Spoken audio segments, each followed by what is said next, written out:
So I got to get started on the doors next. This front vent window, there's a seal that goes inside of here. There's also a seal that goes on the outside. It's like the window channel.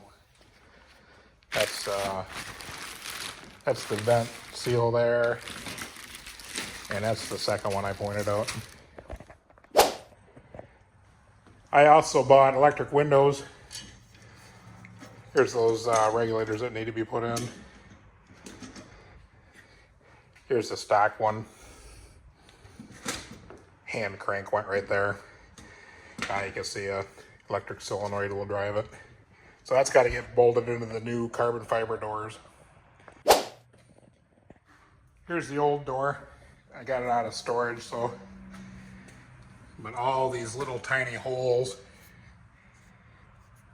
all the way around this thing. All those little tiny holes I've got to put in those carbon fiber doors because the rubber seal has kind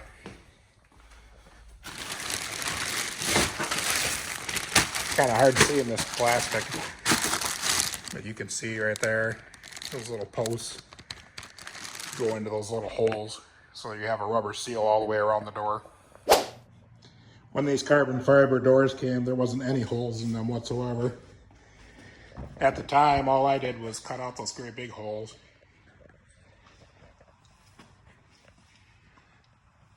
But like that window regulator, these little gray dots that I have here, I have to open up those holes to bolt in that window regulator from the inside, so the window will go up and down. And then those little tiny holes I was showing you, those have to be put in all the way around here.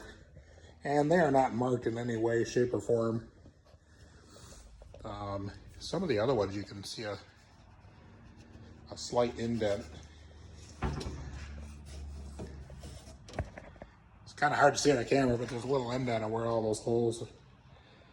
But those little tiny ones, there's none at all. So I'm gonna have to make some templates or something.